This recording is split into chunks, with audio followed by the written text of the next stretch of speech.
ದಿನಗಳು ಮಾತ್ರ ಬಾಕಿ ಇದೆ. ದೇಶ ವಿದೇಶದಿಂದ ಕೋಟ್ಯಾಂತರ ಯಾತ್ರಿಕರು ಆಗಮಿಸಿದ್ದಾರೆ. ವೀಕೆಂಡ್ ಆಗಿರೋದ್ರಿಂದ ಯಾತ್ರಿಕರ ಹರಿವು ಹೇಗಿತ್ತು ಈ ವರದಿ ನೋಡಿ.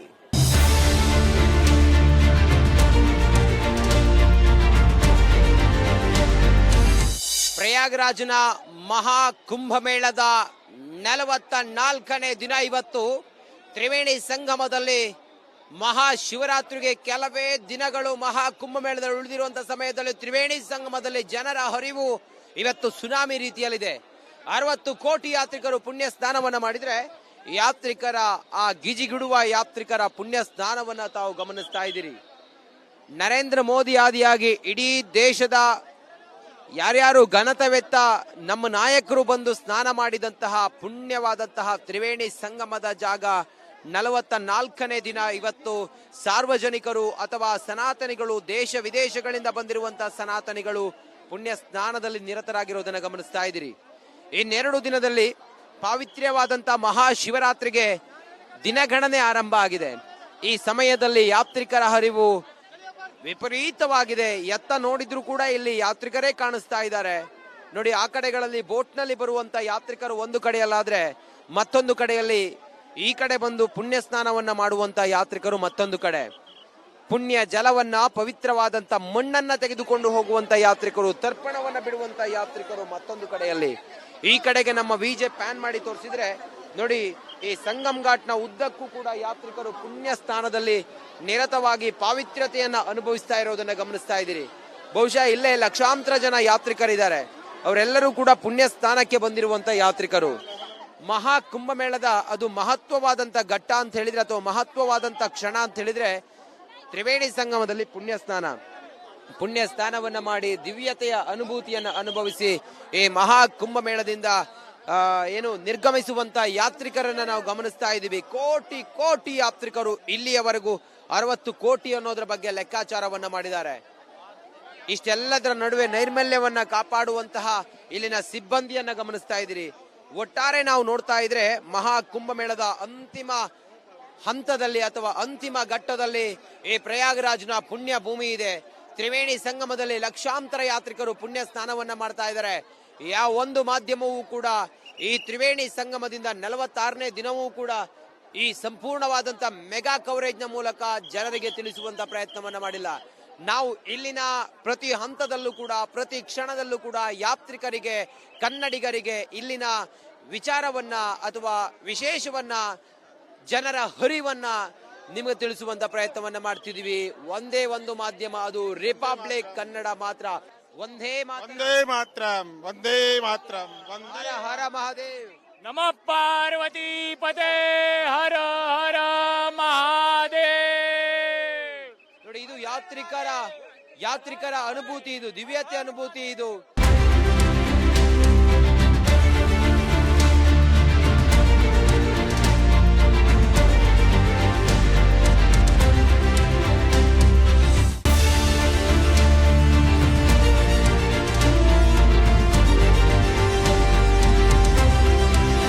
ದೇವಭೂಮಿ ಪ್ರಯಾಗ್ರಾಜ್ನ ಮಹಾ ಕುಂಭಮೇಳದ 44ನೇ ದಿನ ಇವತ್ತು. ಯಾತ್ರಿಕರ ಹರಿವು ಹೇಗಿದೆ ಅಂತ ಕೇಳಿದ್ರೆ ನೋಡಿ, ಯಾತ್ರಿಕರು ಸುನಾಮಿ ರೀತಿಯಲ್ಲಿ ಆಗಮಿಸ್ತಾ ಇದ್ದಾರೆ. ಬರುವ ಯಾತ್ರಿಕರು ತ್ರಿವೇಣಿ ಸಂಗಮಕ್ಕೆ ಹೋಗುವಂತ ಮಾರ್ಗ ಇದು. ಈ ಮಾರ್ಗದಲ್ಲಿ ಬ್ಯಾರಿಕೇಡಿಂಗ್ ಹಾಕಿದ್ದಾರೆ. ಮೊನ್ನೆ ಕಾಲ್ ತುಳಿತಾದಂತ ಜಾಗ ಅದೇನೆ. ಅಲ್ಲಿ ಬ್ಯಾರಿಕೇಡ್ಗಳನ್ನ ಹಾಕಿ ಪೊಲೀಸರು ಹೆವಿ ಬಂದೋಬಸ್ತ್ ಅನ್ನ ಮಾಡಿರೋದನ್ನ ಗಮನಿಸ್ತಾ ಇದೀರಿ. ಸಂಗಮ್ ಘಾಟ್ನಿಂದ ಯಾತ್ರಿಕರು ಈ ಮಾರ್ಗವಾಗಿ ಬಂದ್ರೆ ನೋಡಿ, ಸರಸ್ವತಿ, ಯಮುನೆ, ಗಂಗಾ 3 ನದಿಗಳು ಸಂಧಿಸುವಂತ ಸಂಗಮ್ ಘಾಟ್ನ ಈ ಸ್ಥಳದಿಂದ ಯಾತ್ರಿಕರು ಈ ಫ್ಲೋನಲ್ಲಿ ಬಂದ್ರೆ ಬರೋ ಯಾತ್ರಿಕರು ಒಳಗಡೆ ಹೋಗಿ ನೋಡಿ, ತ್ರಿವೇಣಿ ಸಂಗಮ ಆ ಕಡೆಯಲ್ಲಿ ಕಾಣಿಸ್ತಾ ಇದೆ. ಆ ತ್ರಿವೇಣಿ ಸಂಗಮದಲ್ಲಿ ಪುಣ್ಯ ಸ್ನಾನವನ್ನ ಮಾಡ್ತಾ ಇದ್ದಾರೆ. ಬರೋ ಯಾತ್ರಿಕರಿಗೆ ಹೋಗೋದಕ್ಕೆ ಬರೋದಕ್ಕೆ ಪ್ರತ್ಯೇಕವಾದಂತ ಮಾರ್ಗಗಳನ್ನ, ಬ್ಯಾರಿಕೇಡ್ನ ಈ ಕಡೆಗೆ ಹೋಗೋರಿಗೆ, ಬ್ಯಾರಿಕೇಡ್ನ ಆ ಕಡೆಗೆ ಸ್ನಾನವನ್ನ ಮುಗಿಸಿ ವಾಪಸ್ ಹೋಗೋರಿಗೆ ವ್ಯವಸ್ಥೆಯನ್ನ ಮಾಡಿದ್ದಾರೆ. 44ನೇ ದಿನವೂ ಕೂಡ ಹೆಂಗಿದೆ ಅಂತ ಹೇಳಿ ಕೇಳಿದ್ರೆ ಡೇ 1 ನಲ್ಲಿ ಯಾವ ರೀತಿಯಾಗಿ ವ್ಯವಸ್ಥೆಯನ್ನ ಕಲ್ಪಿಸಿದ್ರು ಅದೇ ರೀತಿಯ ವ್ಯವಸ್ಥೆಗಳನ್ನ ಇವತ್ತು ಕೂಡ 44ನೇ ದಿನವೂ ಕೂಡ ಇದೇ ರೀತಿಯಾಗಿ ವ್ಯವಸ್ಥೆಯನ್ನ ಕಲ್ಪಿಸಿದ್ದಾರೆ. ಬರುವ ಯಾತ್ರಿಕರು ಯಾವುದೇ ನೂಕುನುಗ್ಗಲಿಲ್ಲದೆ, ಯಾವುದೇ ಗೊಂದಲಗಳಿಲ್ಲದೆ ಪುಣ್ಯ ಸ್ನಾನವನ್ನ ಮಾಡಿ ಇಲ್ಲಿ ತೀರ್ಥವನ್ನ, ಅದ್ರ ಜೊತೆಗೆ ಮಣ್ಣನ್ನ, ಹಾಗೆ ಇಲ್ಲಿ ಬಂದು ದಿವ್ಯ ಅನುಭೂತಿಯನ್ನ ಅನುಭವಿಸುವಂತ ಯಾತ್ರಿಕರು ಒಂದು ಕಡೆಯಲ್ಲಾದ್ರೆ ರಿಪಬ್ಲಿಕ್ ಕನ್ನಡ ಡೇ 1 ನಿಂದ ಇಲ್ಲಿವರೆಗೂ ಕೂಡ ಪುಣ್ಯ ಸ್ನಾನದ ಮೆಗಾ ಕವರೇಜ್ ಅನ್ನ ಮಾಡ್ತಾ ಮಹಾಕುಂಭದಲ್ಲಿ ನಡೀತಾ ಇರುವಂತ ಈ ಮಹತ್ವವನ್ನ ಅಥವಾ ಈ ಒಂದು ಅಭೂತಪೂರ್ವವಂತ ಭಾರತದ ಪರ್ವ ಗಳಿಗೆಯಲ್ಲಿ ಭಾರತದ ಪರಂ ವೈಭವತೆಗೆ ಸಾಕ್ಷಿ ಆಗ್ತಿರುವಂತ ಮಹಾಕುಂಭ ಮೇಳದಲ್ಲಿ ಜನರಿಗೆ ಅದರ ಮೆಗಾ ಕವರೇಜ್ ಅನ್ನ ಮಾಡ್ತಾ ತೋರಿಸುವಂತಹ ಪ್ರಯತ್ನವನ್ನ ಮಾಡ್ತಾ ಇದ್ದೀವಿ. ಮಹಾಕುಂಭ ಮುಗಿಯೋವರೆಗೂ ಮಾತ್ರ, ಮುಗಿದಾದ ನಂತರ ಎಲ್ಲವನ್ನು ಕೂಡ ತೆರವು ಮಾಡ್ತಾರೆ. ಇಲ್ಲಿರುವಂತ ವಿದ್ಯುತ್ ಕಂಬಗಳಾಗಿರ್ಬೋದು, ಟವರ್ಗಳಾಗಿರ್ಬೋದು, ಟೆಂಟ್ಗಳಾಗಿರ್ಬೋದು, ಅಥವಾ ಇಲ್ಲಿ ಹಾಕಿರುವಂತಹ ತಾತ್ಕಾಲಿಕ ರಸ್ತೆಗಳಾಗಿರ್ಬೋದು, ಅದೆಲ್ಲವನ್ನು ಕೂಡ ತೆರವು ಮಾಡೋ ಮೂಲಕ ಇಲ್ಲಿ ಗಂಗಾ ನದಿ ಏನು ಹರಿಯುತ್ತೆ ಆ ನದಿ ಹರಿಯೋದಕ್ಕೆ ಅವಕಾಶವನ್ನ ಮಾಡಿಕೊಡ್ತಾರೆ. ಇನ್ನೊಂದು 20 ದಿನದಲ್ಲಿ ಇಲ್ಲಿ ಕೋಟಿ ಕೋಟಿ ಜನ ಏನಿದ್ದಾರೆ ಇವರೆಲ್ಲರೂ ಕೂಡ ಇಲ್ಲಿಂದ ಖಾಲಿ ಆಗ್ತಾರೆ. ಇನ್ನೊಂದು 3-4 ತಿಂಗಳಲ್ಲಿ ಇಲ್ಲಿ ನೀರು ಮಾತ್ರ ಕಾಣಿಸುತ್ತೆ, ಅದರ ಹೊರತಾಗಿ ಬೇರೇನು ಕೂಡ ಕಾಣಿಸೋದಿಲ್ಲ. ಇದು ತಾತ್ಕಾಲಿಕವಾಗಿ ನಿರ್ಮಾಣ ಮಾಡಿರೋದು ಕೇವಲ ಮಹಾಕುಂಭ ಮೇಳಕ್ಕೋಸ್ಕರ ಮಾತ್ರ. ಸದ್ಯಕ್ಕೆ ಯಾತ್ರಿಕರ ಹರಿವು ಪ್ರತಿದಿನವೂ ಕೂಡ ಹೆಚ್ಚಾಗ್ತಾ ಇದೆ. ಮಹಾಶಿವರಾತ್ರಿಗೆ ಮಹಾಕುಂಭ ಮೇಳ ಕೊನೆಯಾಗೋ ಹಿನ್ನೆಲೆಯಲ್ಲಿ ಯಾತ್ರಿಕರು ಅತಿ ಹೆಚ್ಚಿನ ಸಂಖ್ಯೆಯಲ್ಲಿ ಆಗಮಿಸ್ತಾ ಇದ್ದಾರೆ. ಬರೋ ಯಾತ್ರಿಕರು ಪುಣ್ಯ ಸ್ನಾನವನ್ನು ಮಾಡ್ತಾ ಇದ್ದಾರೆ. ಇಲ್ಲಿವರೆಗೂ ಕೂಡ ಲೆಕ್ಕಾಚಾರದ ಪ್ರಕಾರ ಸುಮಾರು 60 ಕೋಟಿಯಷ್ಟು ಯಾತ್ರಿಕರು ಪುಣ್ಯ ಸ್ನಾನವನ್ನ ಮಾಡಿದ್ದಾರೆ ಅನ್ನೋದ್ರ ಬಗ್ಗೆ ನಮಗೆ ಮಾಹಿತಿ ಇದೆ.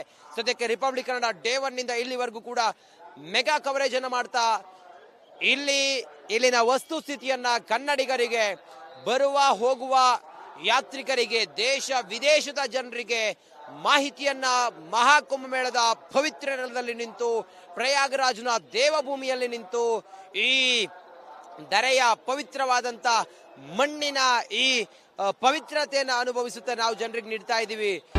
3 ದಿನಗಳು ಮಾತ್ರ ಬಾಕಿ ಇದೆ.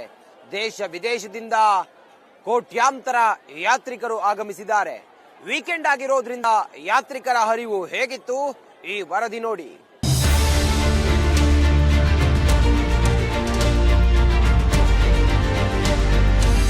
ಪ್ರಯಾಗರಾಜ್ನ ಮಹಾಕುಂಭ ಮೇಳದ 44ನೇ ದಿನ ಇವತ್ತು.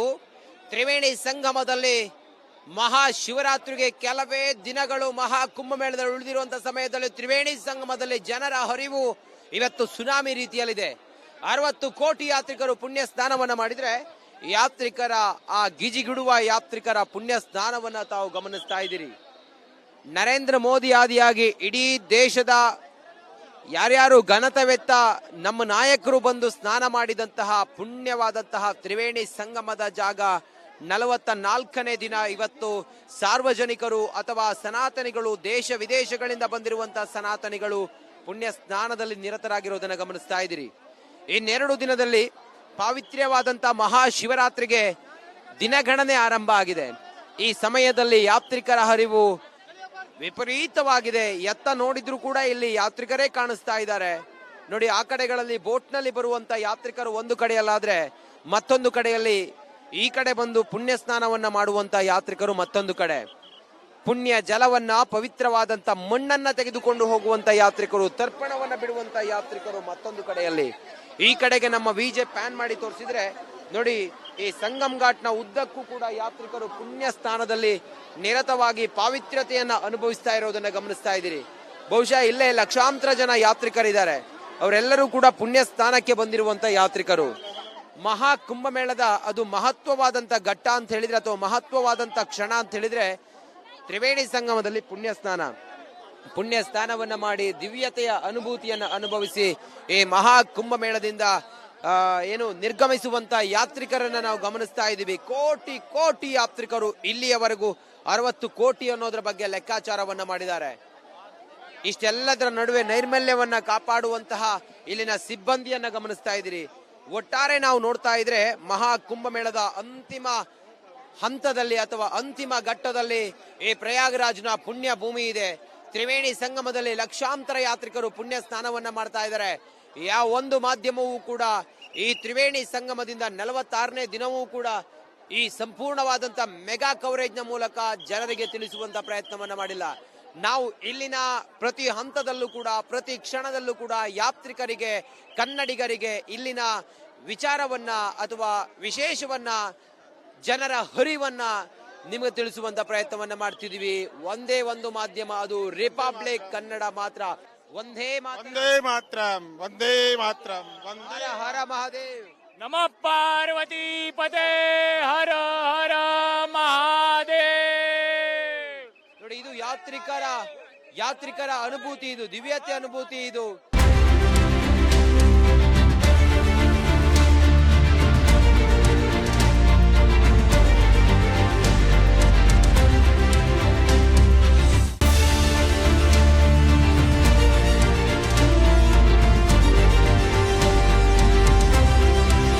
ದೇವಭೂಮಿ ಪ್ರಯಾಗರಾಜ್ನ ಮಹಾಕುಂಭಮೇಳದ 44ನೇ ದಿನ ಇವತ್ತು. ಯಾತ್ರಿಕರ ಹರಿವು ಹೇಗಿದೆ ಅಂತ ಕೇಳಿದ್ರೆ ನೋಡಿ, ಯಾತ್ರಿಕರು ಸುನಾಮಿ ರೀತಿಯಲ್ಲಿ ಆಗಮಿಸ್ತಾ ಇದ್ದಾರೆ. ಬರುವ ಯಾತ್ರಿಕರು ತ್ರಿವೇಣಿ ಸಂಗಮಕ್ಕೆ ಹೋಗುವಂತ ಮಾರ್ಗ ಇದು.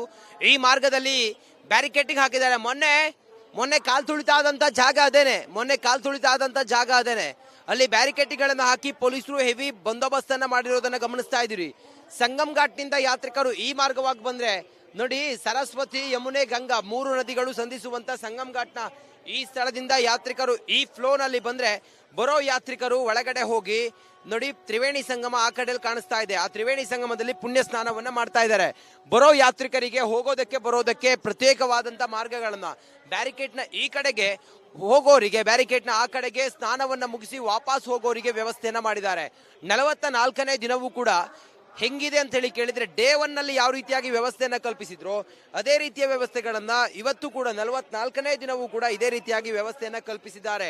ಬರುವ ಯಾತ್ರಿಕರು ಯಾವುದೇ ನೂಕುನುಗ್ಗಲಿಲ್ಲದೆ, ಯಾವುದೇ ಗೊಂದಲಗಳಿಲ್ಲದೆ ಪುಣ್ಯ ಸ್ನಾನವನ್ನ ಮಾಡಿ ಇಲ್ಲಿ ತೀರ್ಥವನ್ನ ಅದ್ರ ಜೊತೆಗೆ ಮಣ್ಣನ್ನ ಹಾಗೆ ಇಲ್ಲಿ ಬಂದು ದಿವ್ಯ ಅನುಭೂತಿಯನ್ನ ಅನುಭವಿಸುವಂತ ಯಾತ್ರಿಕರು ಒಂದು ಕಡೆಯಲ್ಲಾದ್ರೆ, ರಿಪಬ್ಲಿಕ್ ಕನ್ನಡ ಡೇ 1 ನಿಂದ ಇಲ್ಲಿವರೆಗೂ ಕೂಡ ಪುಣ್ಯ ಸ್ನಾನದ ಮೆಗಾ ಕವರೇಜ್ ಅನ್ನ ಮಾಡ್ತಾ ಮಹಾಕುಂಭದಲ್ಲಿ ನಡೀತಾ ಇರುವಂತ ಈ ಮಹತ್ವವನ್ನ ಅಥವಾ ಈ ಒಂದು ಅಭೂತಪೂರ್ವವಂತ ಭಾರತದ ಪರ್ವ ಗಳಿಗೆಯಲ್ಲಿ ಭಾರತದ ಪರಂ ವೈಭವತೆಗೆ ಸಾಕ್ಷಿ ಆಗ್ತಿರುವಂತ ಮಹಾಕುಂಭಮೇಳದಲ್ಲಿ ಜನರಿಗೆ ಅದರ ಮೆಗಾ ಕವರೇಜ್ ಅನ್ನ ಮಾಡ್ತಾ ತೋರಿಸುವಂತಹ ಪ್ರಯತ್ನವನ್ನ ಮಾಡ್ತಾ ಇದ್ದೀವಿ.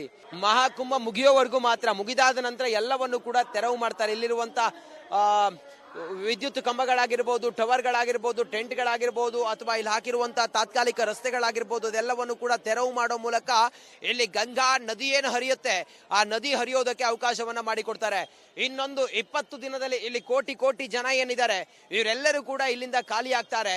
ಇನ್ನೊಂದು 3-4 ತಿಂಗಳಲ್ಲಿ ಇಲ್ಲಿ ನೀರು ಮಾತ್ರ ಕಾಣಿಸುತ್ತೆ, ಅದರ ಹೊರತಾಗಿ ಬೇರೇನು ಕೂಡ ಕಾಣಿಸೋದಿಲ್ಲ. ಇದು ತಾತ್ಕಾಲಿಕವಾಗಿ ನಿರ್ಮಾಣ ಮಾಡಿರೋದು ಕೇವಲ ಮಹಾಕುಂಭಮೇಳಕ್ಕೋಸ್ಕರ ಮಾತ್ರ. ಸದ್ಯಕ್ಕೆ ಯಾತ್ರಿಕರ ಹರಿವು ಪ್ರತಿದಿನವೂ ಕೂಡ ಹೆಚ್ಚಾಗ್ತಾ ಇದೆ. ಮಹಾಶಿವರಾತ್ರಿಗೆ ಮಹಾಕುಂಭಮೇಳ ಕೊನೆಯಾಗೋ ಹಿನ್ನೆಲೆಯಲ್ಲಿ ಯಾತ್ರಿಕರು ಅತಿ ಹೆಚ್ಚಿನ ಸಂಖ್ಯೆಯಲ್ಲಿ ಆಗಮಿಸ್ತಾ ಇದ್ದಾರೆ.